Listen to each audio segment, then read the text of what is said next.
Morning Agra. Hello friends, travel with সুজিতের আমি সুজিত। আশা করি আমার ইউটিউব ফ্যামিলির সবাই খুব ভালো আছো। নতুন একটা ট্রাভেল ব্লগে তোমাদের সবাইকে স্বাগত। আগ্রাকে গুড মর্নিং জানিয়ে দিল্লি থেকে আগ্রা হয়ে তাজমহলের দিকে চললাম ঝটিকা সফরে। এই সফরে ছিলাম আমরা তিনটি ফ্যামিলি। একটি প্রাইভেট গাড়ি করে আমরা দিল্লি থেকে আগ্রা 222 কিলোমিটার মাত্র 3.5 থেকে 4 ঘন্টায় পাড়ি দিয়েছিলাম। আর যমুনা এক্সপ্রেসওয়ে হয়ে আমরা গেছিলাম তাজমহলের দিকে।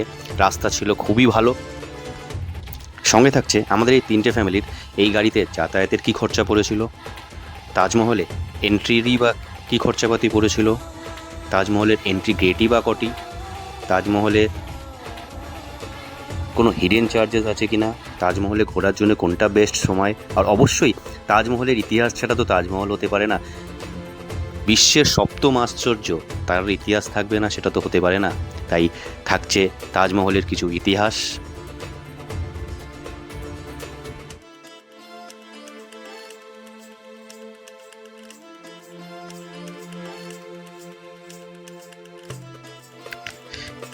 সারা সপ্তাহ তাজমহল এক্সেপ্ট শুক্রবার ছাড়া সারা সপ্তাহই খোলা থাকে। সকাল 6টা থেকে সন্ধ্যে 6:30 পর্যন্ত তাজমহলে এন্ট্রি করা যায়। আর এছাড়া তাজমহলে পূর্ণিমার সময় রাত্রি 8:30 থেকে 12:30 পর্যন্ত খোলা থাকে। এছাড়াও পূর্ণিমার দুদিন আগে এবং দুদিন পরে টোটাল মোট 5 দিন পূর্ণিমার সময় রাত্রি 8:30 থেকে 12:30 পর্যন্ত। বলে রাখা ভালো, তাজমহলে এন্ট্রির জন্য মোট 3টি গেট আছে, ইস্ট গেট, ওয়েস্ট গেট এবং সাউথ গেট। আমরা এখন এন্ট্রি করছি তাজমহলের ইস্ট গেট থেকে।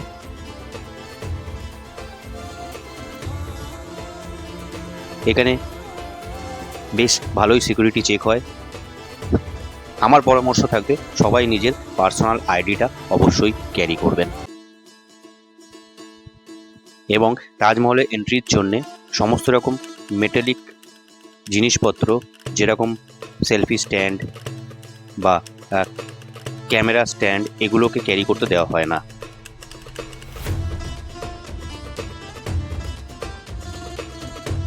এখানে আমরা তাজমহলের ডিসপ্লে দেখতে দেখতে তাজমহলের ভিতরের দিকে এন্ট্রি করছি। এর সাথে বলে রাখা ভালো, এই তাজমহলের এন্ট্রির জন্য আমাদের প্রথমে পড়েছিল গেটে 50 টাকা। এই 50 টাকা দিয়ে এন্ট্রি করে শুধুমাত্র 2 ঘন্টার জন্যই আমরা এন্ট্রি করতে পেরেছিলাম এই 50 টাকা দিয়ে। এরপরে তাজমহলের অরিজিনাল সৌধ, মানে তাজমহলের যে আসল স্ট্রাকচারটা আছে সেই সৌধটার জন্য আমাদেরকে আরও 200 টাকা করে টিকিট আলাদা করে করতে হয়েছিল। ইস্ট গেট দিয়ে ঢোকার সাথে সাথে আমরা যে এই লাল স্ট্রাকচারটা দেখছি, এটা মোগল আমলেই তৈরি। মোগল সাম্রাজ্যের সেই সময় সেনাদেরকে এখানে রাখা হতো ছাউনি হিসাবে, যাতে আচমকা শত্রুপক্ষ কখনো আক্রমণ না করতে পারে। সেই জন্যেই এখানে সেনাদের থাকার জন্য ব্যবস্থা করা হয়েছিল এই ছোট ছোট ঘরগুলোতে। এর সাথে বলে রাখি, সবসময় একটা জিনিসে সতর্ক থাকবে তাজমহলে গেলেই। তাজমহলে যে গাড়ি পার্কিং লটটা আছে ওখানে আসলেই টোটোর প্রচুর স্ক্যাম চলে। টোটোতে তুলে নিয়ে চলুন, আপনাদের গেটের সামনে নামিয়ে দিচ্ছি, এই বলে এক একজনের থেকে 100-150 যেরাম যা পারে এরা স্ক্যাম করে নেয়। সেদিক থেকে একটু সতর্ক থাকবে। আর তার সাথে সাথে এই যে ছোট জায়গাগুলো দেখা যাচ্ছে, এই ছোট ছোট ঘরগুলো, এই ঘরগুলো বেসিক্যালি সেই সময়কার যে তাজমহল তৈরি করেছিল তাজমহলের কারিগর, তারা একসাথে এই ছোট ছোট ঘরগুলোর মধ্যে রাত্রে থাকতো। পাশের এই জায়গাটায় থাকতো সেনারা এবং এই ছোট ছোট ঘরগুলোতে থাকতো সেই সময়কার তাজমহলের কর্মীরা।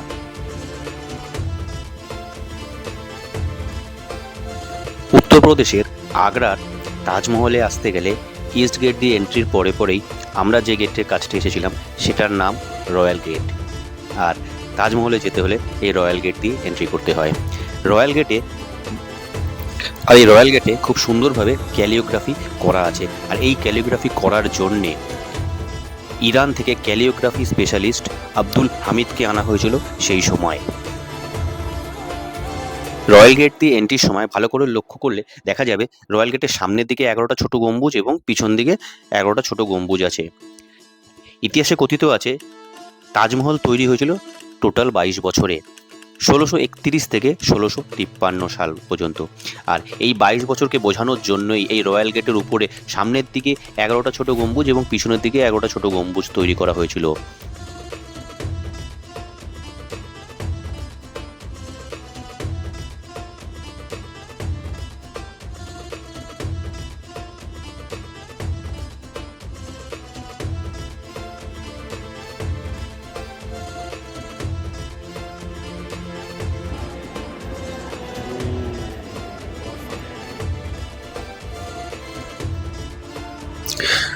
ইউএসএ থেকে বিল ক্লিন্টন যখন ভারত ভ্রমণে আসে তখন এই তাজমহল দেখে বিল ক্লিন্টন বলেছিল, একদল মানুষ আছে যারা তাজমহল দেখেছে পৃথিবীতে, আর একদল মানুষ আছে যারা তাজমহল দেখেনি।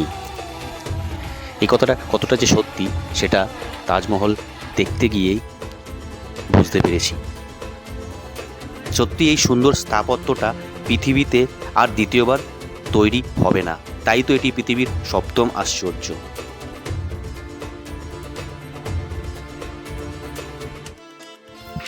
তাজমহল হলো আগ্রার যমুনা নদীর তীরে অবস্থিত একটি সাদা মার্বেলের সমাধি, যা মুঘল সম্রাট শাহজাহান তার স্ত্রী মমতাজের স্মৃতির উদ্দেশ্যে 1631 সালে নির্মাণ করেন।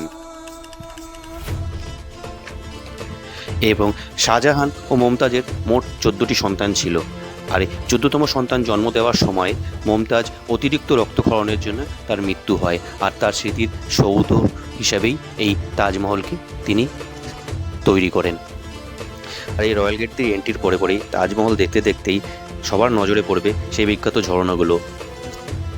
মোগল আমলে ইলেকট্রিসিটিও ছিল না কোনো মোটর, তাহলে কি করে চলতো এই ঝর্ণাগুলো? এই প্রশ্নটা রইল তোমাদের জন্য।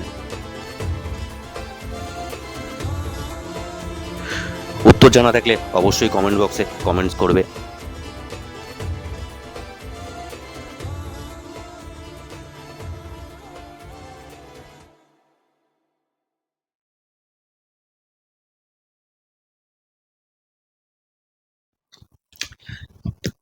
তাজমহলের চারদিকে যে 4টি পিলার আছে, ভালো করে লক্ষ্য করলে দেখা যাবে সেই 4টি পিলার বাইরের দিকে হেলানো আছে।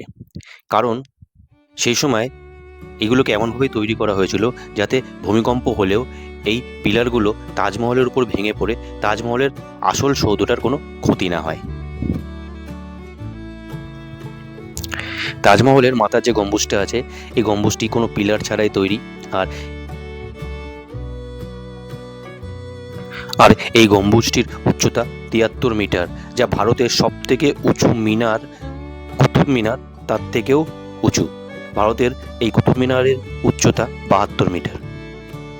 আর আমি আগেও বলেছি যে এই তাজমহলে এন্ট্রির জন্য আমরা বাইরে থেকে 50 টাকার টিকিট, এবং এই মেন সৌধটা দেখার জন্য তার পাশেই 200 টাকার আরেকটি করে টিকিট আমাদের করতে হয়েছিল মেন সৌধতে এন্ট্রির জন্যে।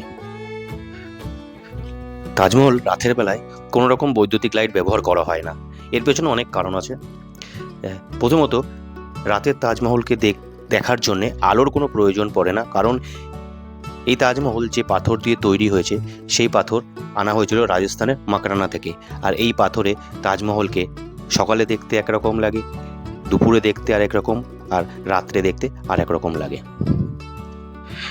দ্বিতীয়ত, এখানে রাতে আলোর ব্যবহার করলে বেশ কিছু কীটপতঙ্গ বা পোকামাকড়ের উপদ্রব বাড়বে, যাতে কিনা সেই পোকামাকড়ে যদি কোনো রকম কেমিক্যাল থাকে তাহলে সেই কেমিক্যালের জন্য তাজমহলের আসল সৌধের ক্ষতিও হতে পারে। এবং তৃতীয়ত, এখানে রাত্রে আলোর ব্যবহার বাড়লে পর্যটকদের অনেক পরিমাণে ভিড় বাড়বে, যাতে একটা সিকিউরিটি থ্রেটও বাড়তে পারে।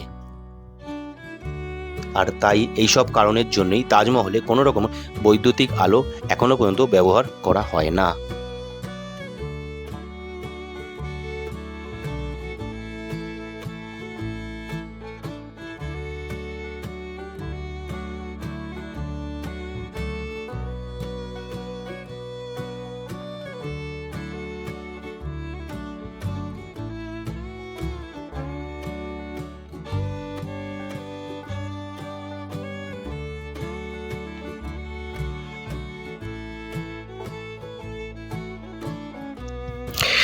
আর মেন সৌধতে এন্ট্রি করে যে দুটি সমাধি করা আছে সে দুটোই শাহজাহান এবং মুমতাজের ডামি সমাধি।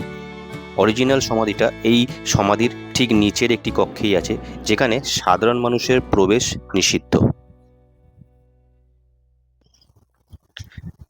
কথিত আছে যে তাজমহল তৈরির শ্রমিক বা কারিগরেরা তাজমহল তৈরির পরে তাদের হাত কেটে নেওয়া হয়েছিল। এই কথাটা একেবারেই সত্যি নয়। তাজমহল তৈরির যে শ্রমিকরা, তাদেরকে সারা জীবনের জন্য বেতন বা মাসোহারা দিয়ে রাখা হয়েছিল এবং বলা হয়েছিল যাতে তারা এই সুন্দর স্থাপত্য আর দ্বিতীয়বার তৈরি না করে। মমতাজ যখন মারা যায় তখন তার বোরহানপুরে কবর দেওয়া হয়। পরে শাহজাহান যখন তাজমহল নির্মাণ করেন তখন মমতাজের সেই কবর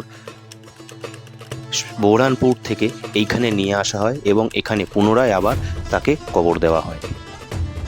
তাজমহল ঠিক পিছনেই যমুনা নদী, আর এই যমুনা নদীর ওপারেই রয়েছে মেহতাব বাগ। শাহজাহান চেয়েছিল সেই সময় আরেকটি কালো তাজমহল তৈরি করতে এই মেহতাব বাগে।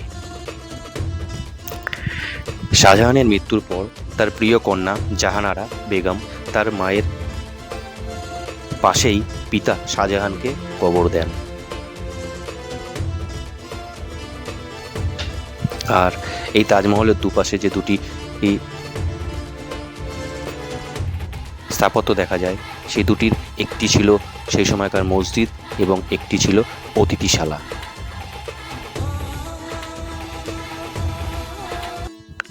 শাহজাহান মমতাজের জন্য এই তাজমহল তৈরি করলেও তার স্মৃতির উদ্দেশ্যে যে তাজমহল তৈরি হয়েছে সেটা নিয়ে প্রচুর বিতর্ক আছে।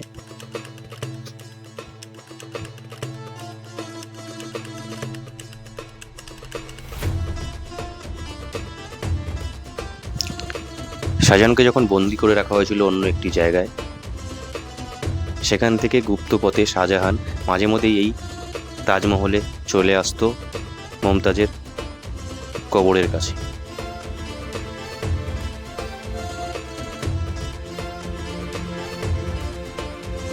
সবশেষে বলে রাখা ভালো, তাজমহল দেখতে গেলে শীতের সময় মানে উইন্টারটাই বেস্ট সময়। আর অবশ্যই তাজমহল দেখতে হলে পরে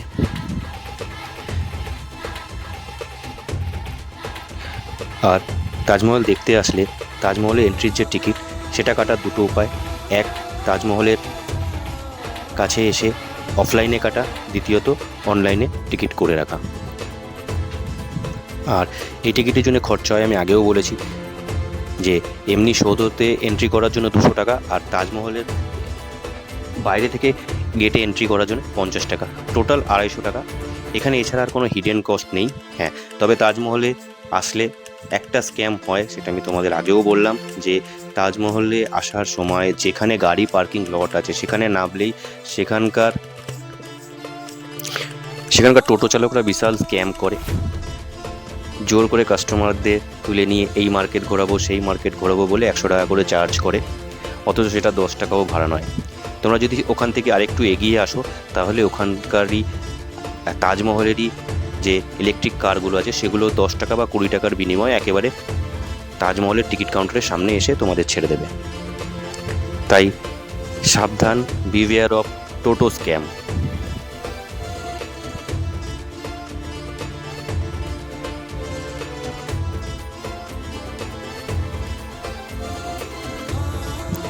যেহেতু আমরা খুব কম সময়ের জন্যই আগ্রায় গেছিলাম, তাই শুধু তাজমহলটাই দেখে আসা হয়েছে। আমরা লাল কেল্লা বা আগ্রা ফোর্টটা দেখতে পারিনি, তাই পরের বারের জন্য তোলা রইল এই আগ্রা ফোর্টের ভিডিও। আর আমি আগেই বলেছিলাম যে আমরা টোটাল 3টি ফ্যামিলি গেছিলাম একটি গাড়ি ভাড়া করে। দিল্লি থেকে আগ্রা পর্যন্ত এই গাড়ি করে যাতায়াতের কস্ট পড়ে তো 14,000 টাকার মতন, কিন্তু আমাদের একটা পরিচিতি সোর্সে আমাদের একটু কম পড়েছিল।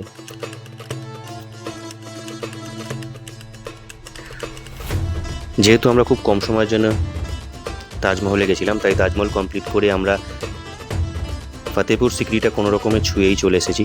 তাই পরের ভিডিওতে রইল তোমাদের জন্য ফতেপুর সিক্রির ভিডিও। Stay tune.